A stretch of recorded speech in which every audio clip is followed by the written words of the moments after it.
We are live. Hello and welcome to another episode of the Couch Warrior podcast. As always, I'm your host, Mike, and today we're going to be breaking down UFC 309.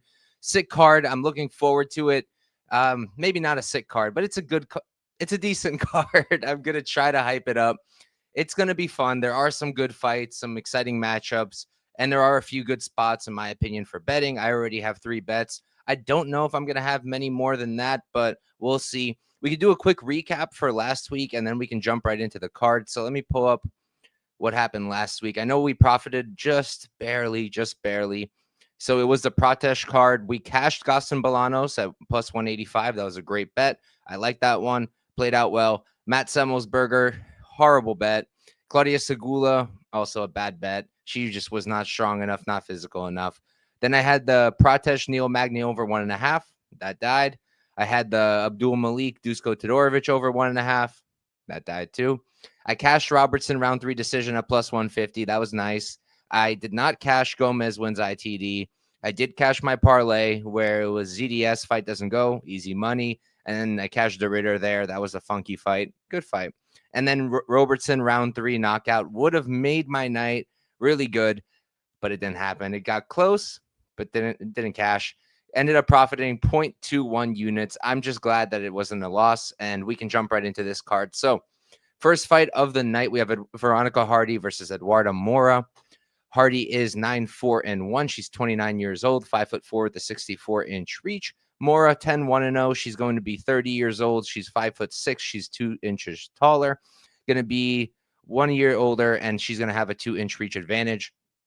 So real quick before I jump into this, if anybody that's watching, if you can let me know if the audio sounds good, because the last time we did a live stream, it was a terrible experience with the microphone. So it would be good to know if it's working.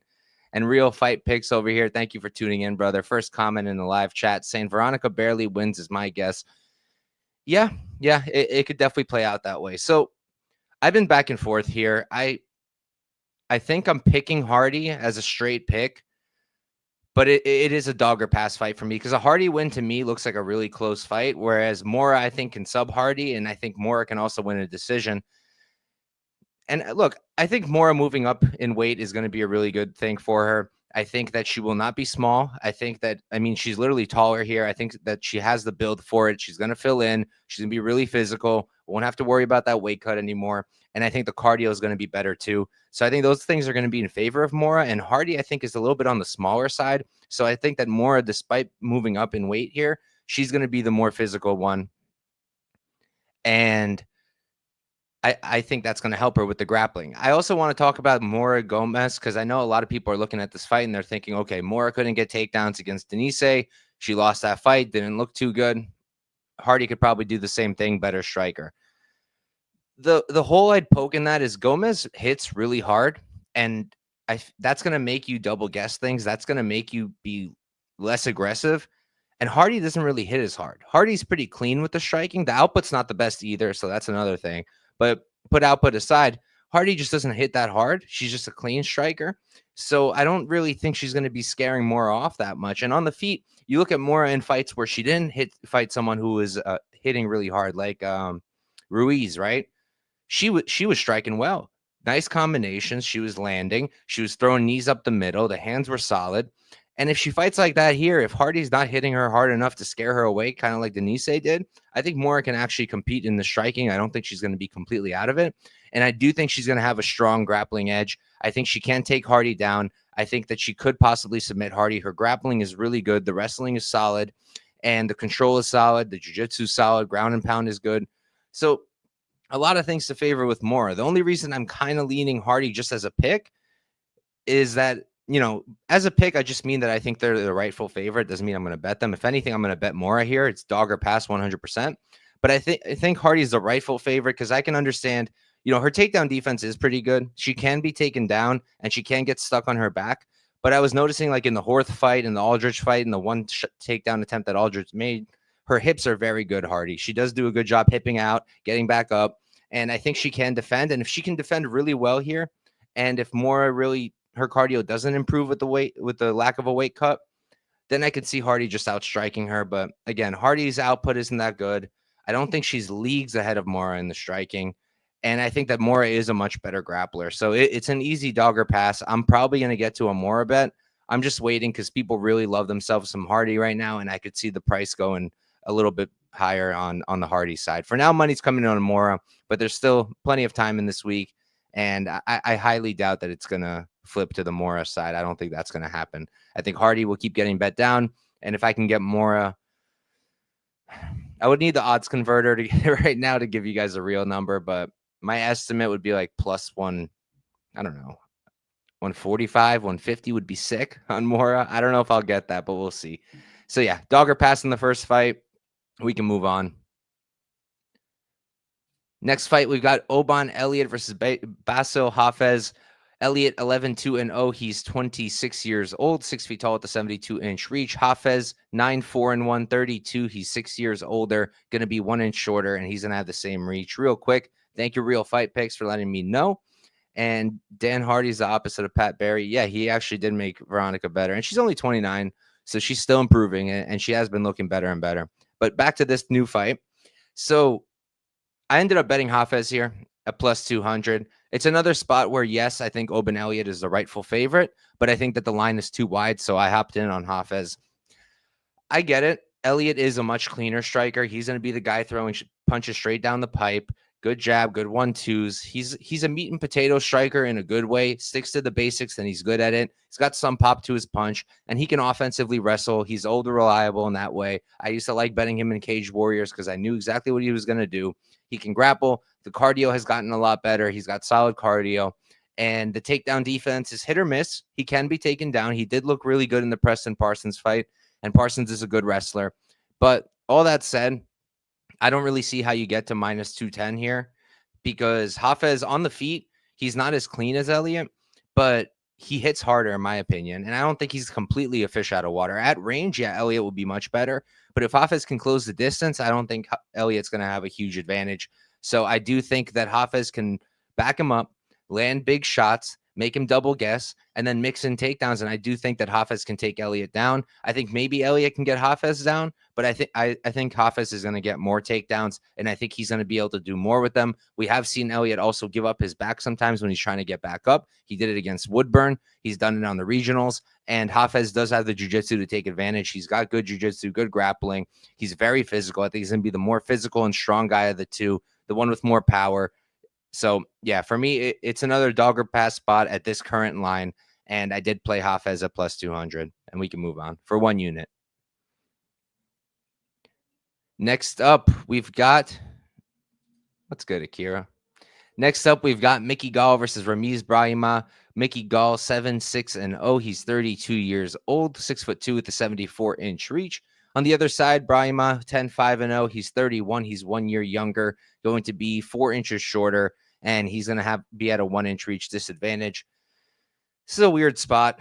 Not really crazy about either guy. I feel like Ramiz is the better grappler, better jiu-jitsu, but Mickey Gall, never thought I'd say this, but is the better striker. I really do think he's the better striker. And he showed in his last fight against Hafez that he can strike, and his takedown defense is pretty good now. His get-ups are pretty good, and he's good at jiu-jitsu in his own right, so I don't think he's going to be a complete fish out of water.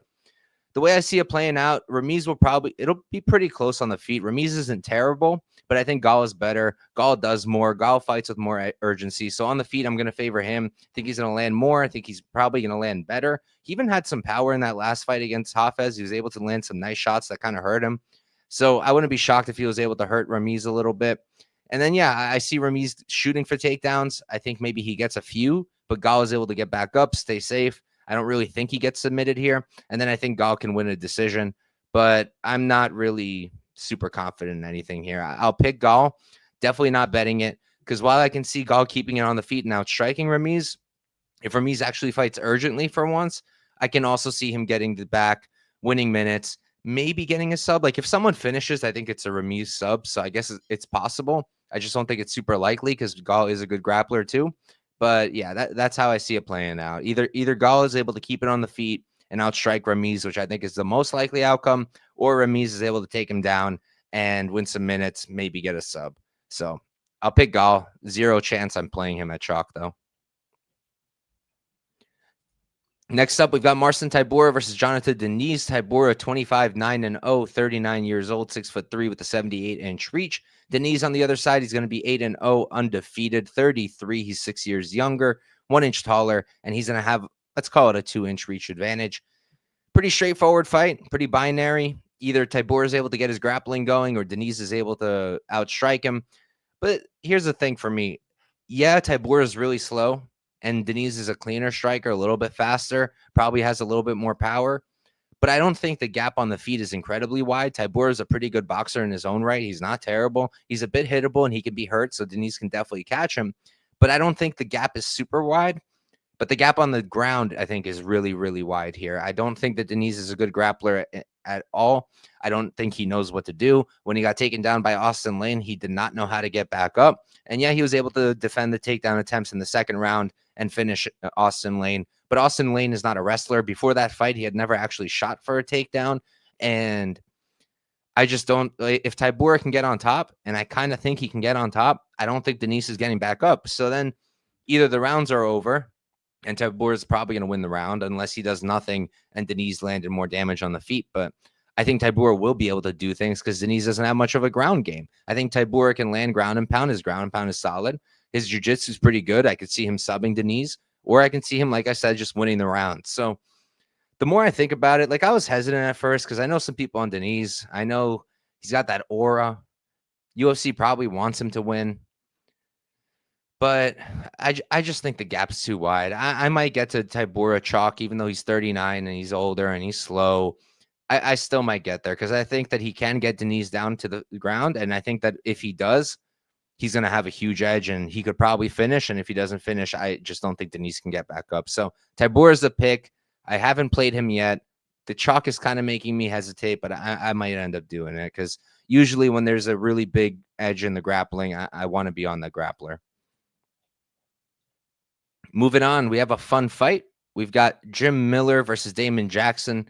Miller, 37-18-0. He's 41, 5'8" with the 71-inch reach. Jackson, 23-7-1, 36. He's 5 years younger, going to be 3 inches taller, and he's going to have the same reach. Like I said, really weird fight. On the feet, I favor Miller. Jackson's the guy who's going to have more range. He's the bigger guy, a little bit rangier. He's got a decent jab. He likes that front kick to the body. That's going to be good. And I can see him having some success at range, but I think Miller is a better striker, better boxer at least. Once he's up close, I think he's going to land the much better shots, goes to the body pretty well, nice hooks, hits really hard. I think if anybody's getting a knockout here, it's going to be Jim Miller. He is incredibly durable, even at 41 years old. Bobby beat the brakes out of him, and he somehow made it to a decision. So I don't think Jackson's knocking him out. I think Miller's going to have most of the success on the feet, going to land the bigger shots, could maybe get a finish.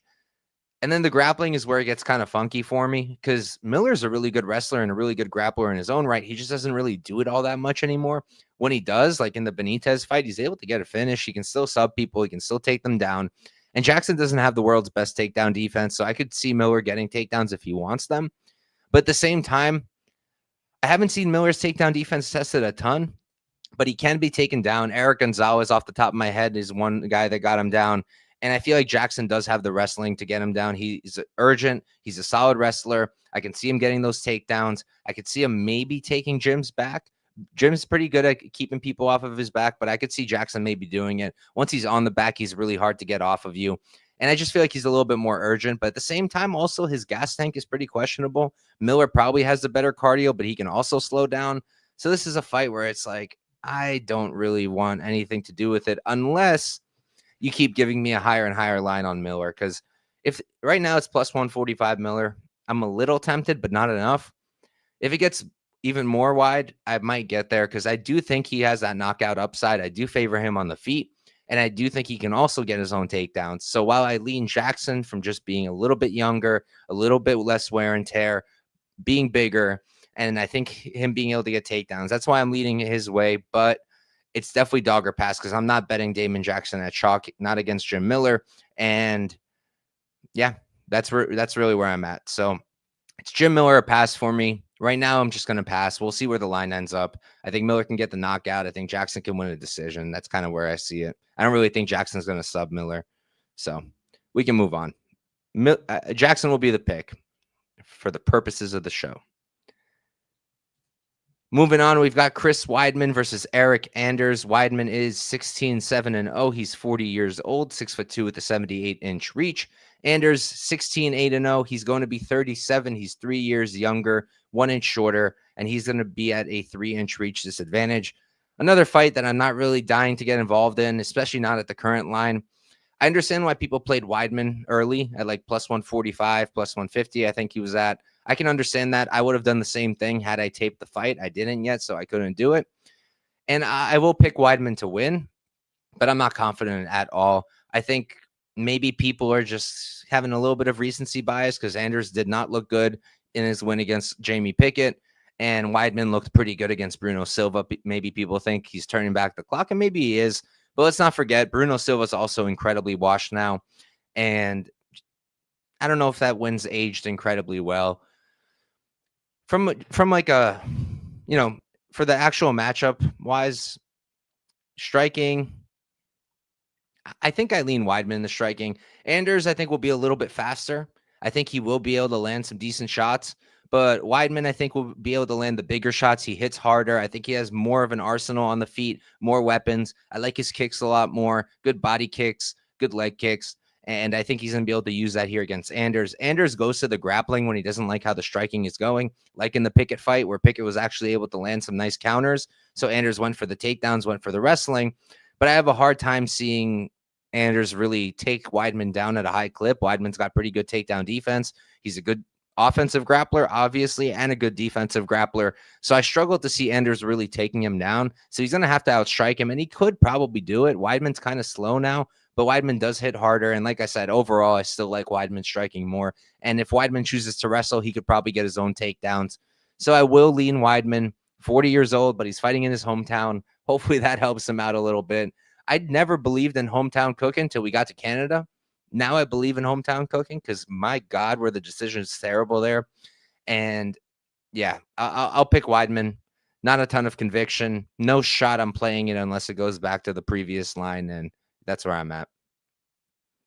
Weidman bought off. Yeah, I don't know. But like I said, I do believe in the home field advantage these days. I can't deny it anymore. Moving on. I've got a bet here. I think literally everyone I've spoken to has a bet here, and almost everyone's on the same side, which gives me some concern. But here we have Jonathan Martinez versus Marcus McGhee. Martinez is 19-5-0. He's 30 years old, 5'8" with a let's call it a 70-inch reach. McGhee on the other side, 9-1-0. He's 34. He's 4 years older. Going to be the same height, and he's going to have the same reach. And I do want to mention the gyms here because McGhee is at MMA Lab, which I love for bantamweights. I mean, he's got Sean O'Malley. He's got Kyler Phillips. He's got who else is over there these days? I almost said Casey Kenny, but he went to jail, I think. Regardless, really good camp for bantamweights in particular. And Jonathan Martinez was at Factory X. I don't know where he is now. I don't know if he's doing his own camp. I know some of the guys went off with Brandon Royval and who else looked like a beast recently? Garule. Those guys looking great. Maybe Martinez is with them. I'm not sure. But overall, I do favor McGhee here. I know Martinez is a really good striker. He's got really nice leg kicks. That's the weapon everyone knows him for. Everyone remembers the Yanez performance. And yeah, he could probably use the leg kicks here. McGhee will know to check them, of course. But even if he checks them, like Martinez is going to throw, 40, 50 of them? He's bound to land some. That's going to help limit the movement of McGhee, make him a little less explosive, make the wrestling a little bit harder. That's going to be a good weapon for Martinez, and I can see him using it here. His hands are pretty good, too. He doesn't use them enough, in my opinion. I think the output with the hands is a bit too low. But he's a good striker all around, and his takedown defense is historically really good. He's able to defend most of the time. But here's the thing. I think that McGhee, he's really well-rounded, and because of that, he will be able to get the wrestling going because Martinez won't have to just worry about the wrestling. His takedown defense is best when he's fighting guys he knows will wrestle, and McGhee could choose not to. McGhee could probably strike with Martinez and not shoot a single takedown, and I still think he could win the fight. And then add on to that, he can also threaten takedowns, so he can make Martinez second guess himself. Is he going to go for a takedown? Is he going to go upstairs? And with the hands, I think he's got better hands. I think he hits harder than Martinez overall. I like his chin better than Martinez's. I mean, we know Martinez can be knocked out. We know he can be hurt. The Perez fight was a terrible look. And Overall, I think that McGhee's more live for a knockout. I think he's going to land the bigger shots. I think he's going to win the minutes on the feet for the most part. And if he doesn't like it going his way, I do think he can wrestle. I do think he can get takedowns. His jiu-jitsu is going to be a lot better. I think he could probably sub Martinez. And yeah, that's where I'm at. It's McGhee for me. I did play him at -113 about a few days ago. Played him to win about 2 units, and I like that spot. So, and I would bet the current line, -130, I think it is. I would still bet that. Let me double check. -135. I would have still bet that. All right, now we're on the main card. First fight, we've got Mauricio Ruffy versus James Llontop. Ruffy 10-1-0. He's 28 years old, 5'11" with a 75-inch reach. Llontop 14-4-0. He's 25. He's 3 years younger. Going to be 1 inch shorter, taller, and he's going to be at a 2-inch reach disadvantage. So Fighting Nerds, super hot gym now, and we will be paying the tax for it. We're not going to get any of these guys at a good price now. Not even Bruna Brazil, I don't think. Not after her last performance against Molly McCann. So I'm not super surprised by the line. I think most people will admit that it's not a good line. It's not accurate. -700 is kind of crazy. We just saw James Llontop fight another really good striker in Vyacheslav Borshev, Slava, and he was competitive. He lost that fight fair and square, but he was competitive. He didn't go down. He didn't get knocked out, and Slava hits like an absolute train too, and he's explosive. He didn't get knocked out in that fight, and he was very competitive. He landed his own good shots in significant strikes. I think they were tit for tat. They were both in the 90s, very close. And grappling is his weakness, but Ruffy's not going to grapple. Ruffy's a striker, always has been. I don't even think I've ever seen him shoot a takedown. So this is going to be on the feet. And do I favor Ruffy? Yeah, I do. I think I'd be comfortable with like, all right, we're going to pull out the odds converter. So I'm not just throwing out numbers. Like I'm thinking Ruffy like 75% makes sense. So like -300, I think that would have been fine. That would have been accurate for me. But this current line is just kind of crazy. I'm not going to bet James, even though I think the line is wide, just because it's wide and that it'll be a close fight and maybe James can pull it off. But I still think Ruffy will win.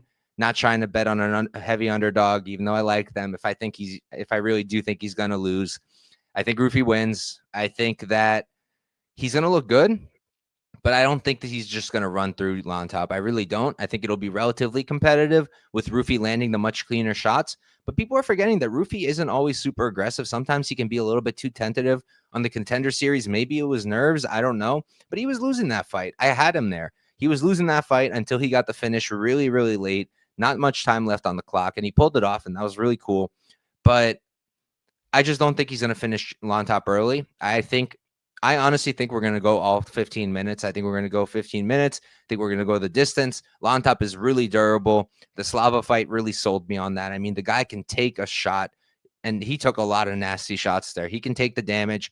And while Ruffy is a scary dude, he is really clean. He's got a lot of different tools and weapons on the feet. He mixes it up really well. It's hard to ever know what's coming out of him, and he hits like a train. But I do think James has what it takes to survive. So what I'm going to be looking at here is I'll be looking at Ruffy decision props. I'll be looking at Ruffy round 3 decision props. And I'll be looking at the overs and the fight goes, because I think that Ruffy wins. But I think that if he finishes, it's late. And I think we probably go to a decision, because I do think Llontop is very durable.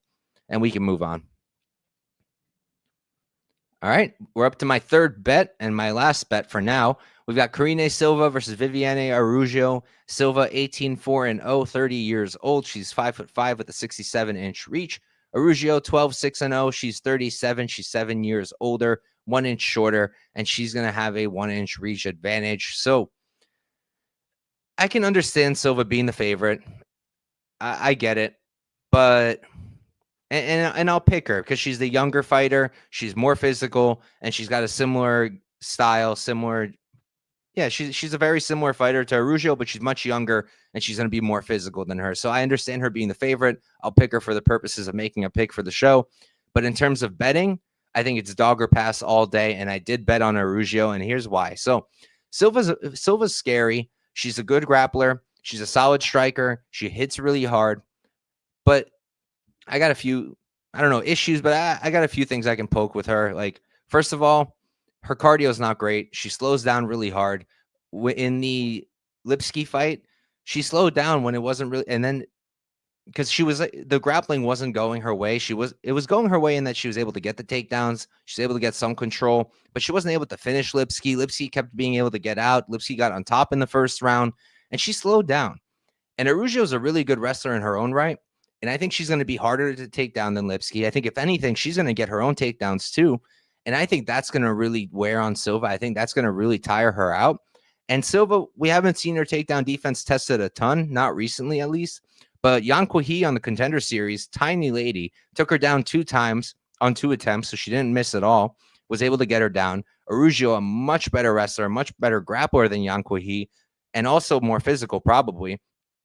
I think she's going to be able to get takedowns against Silva. And she has the jiu-jitsu where I think she can stay safe. If she's on bottom, maybe she can sweep. I think she can scramble back up. She's got good takedown defense, but she's also got good get-ups. And on the feet, while I think Silva's pretty good in the striking realm, like I remembered her being kind of bad, but then I ran back the tape and I thought she looked pretty good. Nice straight strikes. She can overextend a little bit sometimes.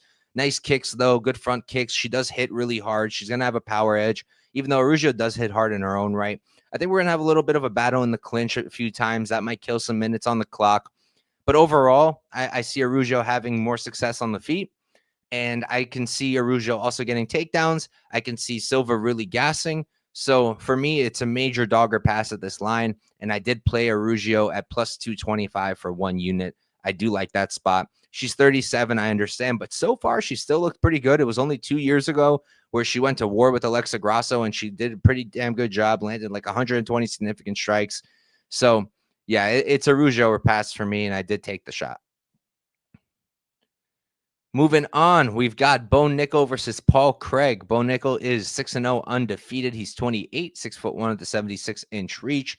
On the other side, Paul Craig, 17, 8-1. He's 36, so he's 8 years older, 2 inches taller, and he's going to have the same reach.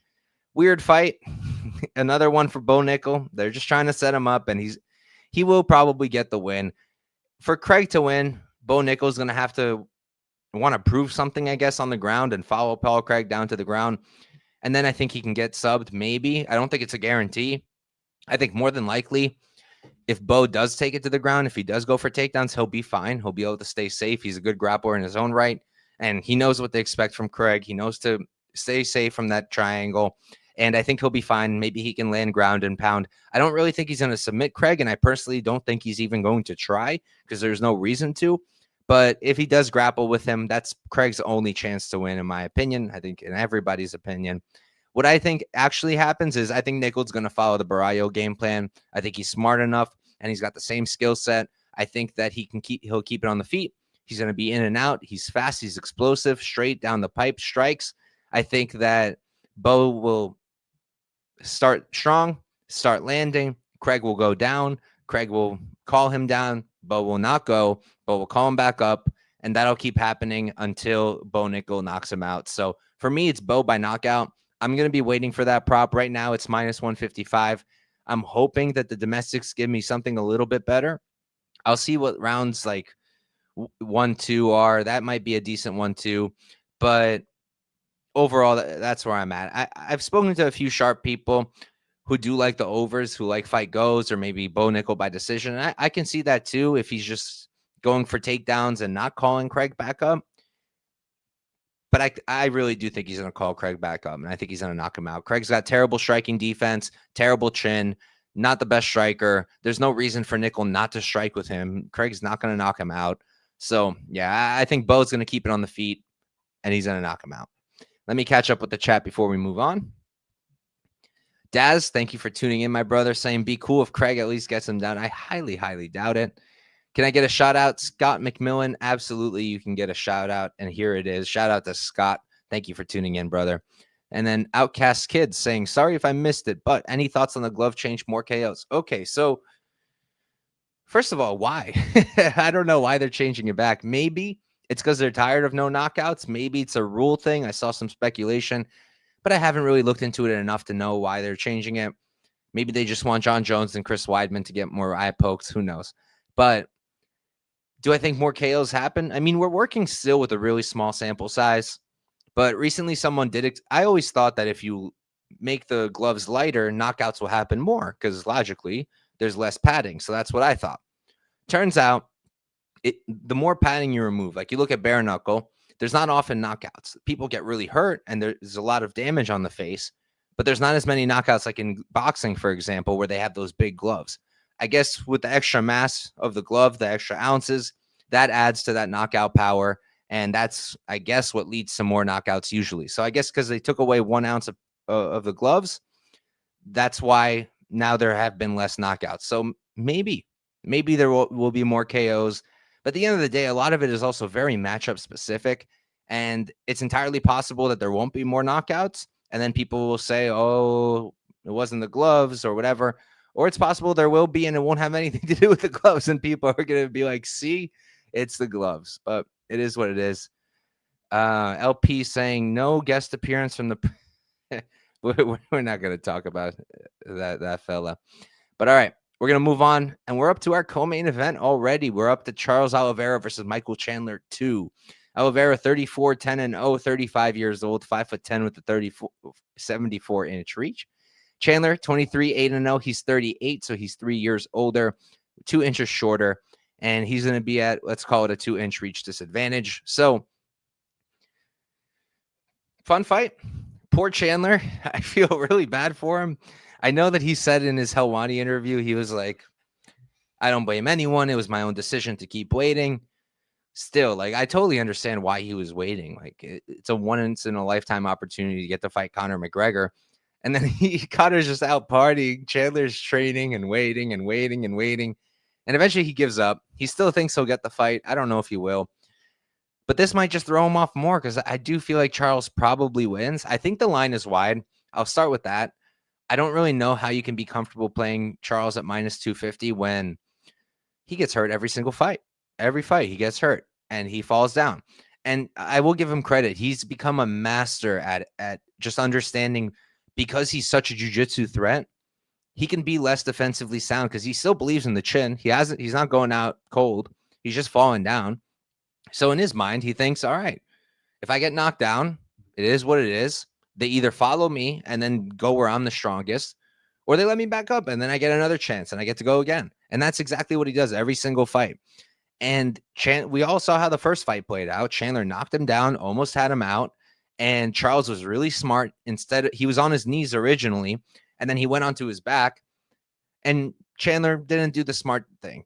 I think this time around, Chandler's going to fight smarter. I really do think so. He's usually an idiot in the cage. I mean, drops the ball a lot, even though he has a lot of good moments in all those losses that he has. The Justin Gaethje fight, he had his moments. Against Poirier, he had his moments. Against, what's his face? Blanking now. What was his last loss? Poirier. That's who it was. Gaethje. And yeah, Oliveira was the other one. I think that he can do what he did last time, but do it smarter. Instead of following Oliveira, knock him down, let him get back up, knock him down again, let him get back up, and just doing it till it's over, till you get the guy out of there. If he does that, I think he can win this fight. But Oliveira is just a scary dude. He's a tough dude to deal with. Because even if Chandler's letting him back up, Oliveira could do what he did last fight and knock him out. Because Oliveira can strike too. He's got more weapons than Chandler. He's got those nice knees. He got nice kicks. And he hits really hard. Both guys hit really hard. So Chandler could win this. He could fight smart. That's why I think the line's a bit wide. If he just approaches that first round differently in their first fight, he could have been champion, believe it or not, because that was for the belt. But more than likely, I think he's going to make another mistake. I think Oliveira will probably be able to somehow get the fight to the ground. And I think he is going to submit Chandler. That's kind of where I'm leaning. I'm leaning Oliveira, and I'm leaning Oliveira by submission. I'm thinking maybe Chandler knocks him down but fouls him again, or maybe Chandler goes for a takedown for whatever reason. And then I think Oliveira is able to get something in because the dude is just an elite grappler. His jiu-jitsu is second to none in the division, at least. Second to one, second to Islam. But other than him, no one's like Oliveira on the ground. And I just think sooner or later he'll sub Chandler.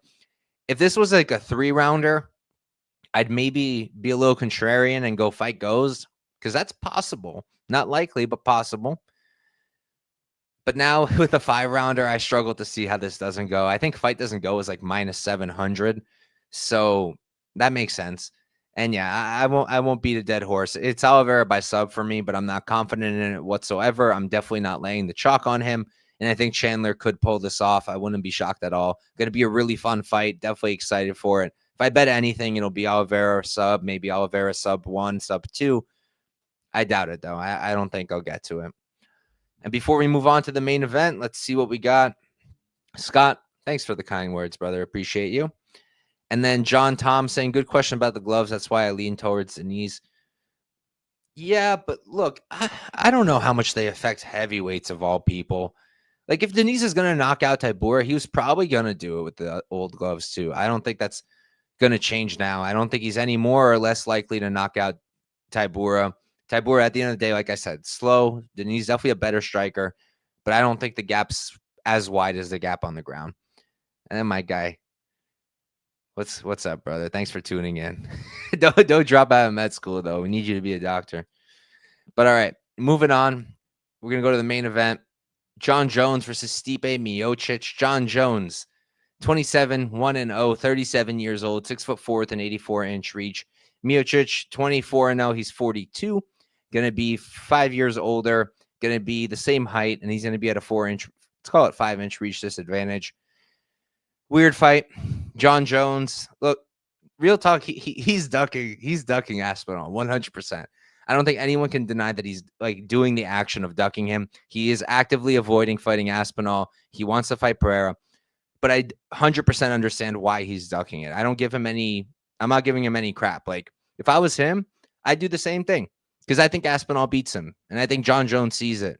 Maybe he doesn't think he'll beat him, but I think he thinks that Aspinall is a risk that just isn't worth taking, even though he's interim champ, even though Aspinall might one day be also a GOAT.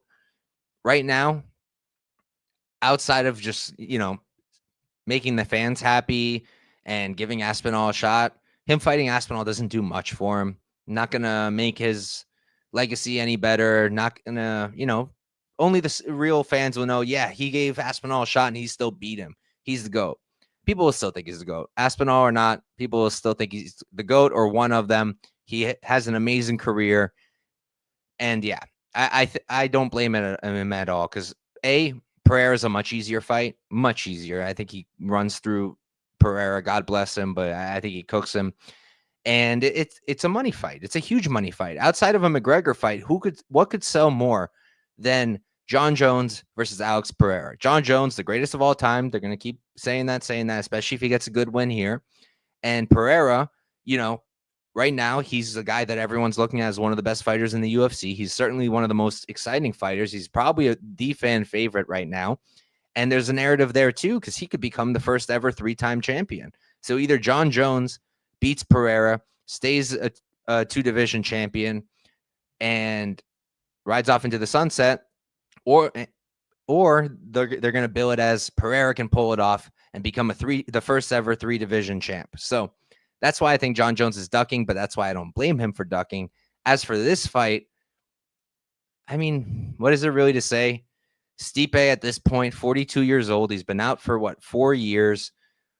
I didn't think he was looking great in, obviously not the Francis fight. I didn't think he looked that great against Cormier in their last fight.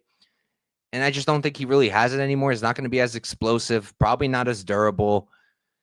I think the skills will still be there. I don't think the striking will be that crazy, like that wide. Jon Jones is going to be much better at range. He's going to have a lot more weapons, good kicks. He's got really good knees. He'll have more tools on the feet. He'll probably be a little bit cleaner. But I think in the boxing, it's not that wide. I think if Stipe can close that range, close that distance, take away that 5-inch reach advantage from Jon Jones, I think Stipe can do some good work on the feet. I think he can land some big shots. He hits real hard. He's got good boxing, and he goes to the body really nice, so he can mix it up too. So I don't think it's going to be one-way traffic on the feet, especially you look at Jon Jones against Gall. I mean, we don't have much time there, but he looked slow, plotty. He did not look as like he used to, jumping around, moving quickly. I don't know if he has that anymore. So if he really did get a lot slower, a lot more plotty, this is going to be close. Because then how is he going to maintain range that well if he's not moving around as much, if he's much slower, much more flat-footed?